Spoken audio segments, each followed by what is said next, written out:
kaze mu gihe c'impemburo. Bakunzi mwama mudukurikira mu kiganiro igihe c'impemburo, ndabaramukije amahoro ya Kristo. Turasangira ijambo riri muri Zaburi ya 67 yose turayisoma, yose ni mirongo indwi gusa. Handitswe ngo ku mutwe w'amajambo, iyi ndirimbo yitwa Zaburi yahawe umukuru w'abaririmbyi bavugira inanga. Imana itugirira ikigongwe, iduha umugisha, itwakishirize mu nyonga hayo, kugira ngo inzira yawe imenyekane mu isi n'agakiza kawe mahanga yose.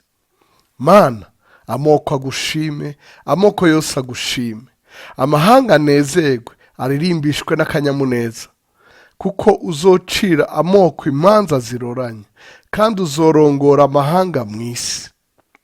Mana, amoko agushime, amoko yose agushime, isi irimbuka ivyimburo vyayo. Imana niyo Mana yacu, izoduha umugisha. Imana izoduha umugisha, kandi abo ku mpera zose z'isi bazoyubaha. Imana ishimirwe ijambo ryayo. Iyi Zaburi iravuga cane ku mugisha, gushima no kubona, no guhesha Imana icubahiro, canke umugisha uhesha Imana icubahiro.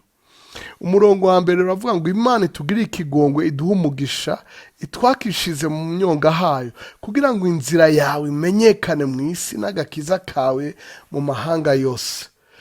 Aha ni ku murongo wa mbere n'uwa kabiri. Ku murongo w'indwi ari wo wa nyuma handitse ngo Imana izoduha umugisha, kandi abo ku mpera zose z'isi bazoyubaha. Mukundwa uriko uradukurikira, ndakwifurije kuronka umugisha utuma umenya inzira y'Uhoraho, umugisha utuma n'abandi bamenya Uhoraho kubera wewe, umugisha utuma n'abo ku mpera y'isi bubaha Imana. Uhoraho abigukorere, Uhoraho aguha umugisha, Uhoraho akurabishe mu nyonga hiwe, aguha umugisha kugira ngo inzira yiwe imenyekane mu isi n'agakiza kayo kamenyekana mu mahanga yose.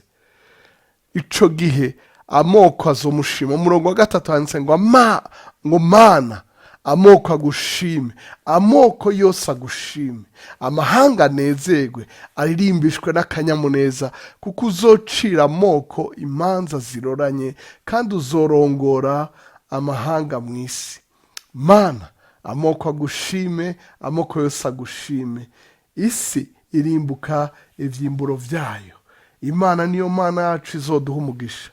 Umugisha uva ku Mana utuma abantu bamenya Imana, utuma abantu barondera Imana. Uwo niwo mugisha ndakwifurije, wowe wanteze yombi. Ndakwifurije umugisha uva kuhoraho. Imana ariyo Mana yacu, Imana yawe. Uyigira Imana yawe, ntube wa muntu kuza kwisa usivye gutabarako, ariko Imana yawe, maze n'umugisha utembe. Maze niyaguha umugisha n'amashimwe yisuke, eka n'abagukikije bakuravya bati Imana ishimwe n'ukuri. Yo, vya bintu vyarakunze, Imana ishimwe. Waribarutse, Imana ishimwe. Waravuye mu ibohero, Imana ishimwe. Warakize ya ngwara, Imana ishimwe. Waravuye mu bushomeri, Imana ishimwe. Warateye imbere, waradugijwe igiti, Imana ishimwe. Wararonse ikidari, Imana ishimwe. Waragwiriye mu musesekara, wararonse umwimbu mwinshi, Imana ishimwe.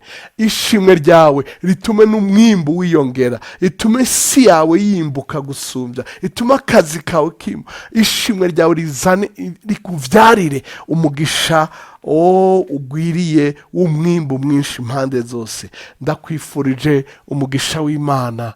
Imana iguhezagirane n'abawe, uragahezagirwa ibihe byose. Mw'izina rya Yesu, murakoze kudutega yombi.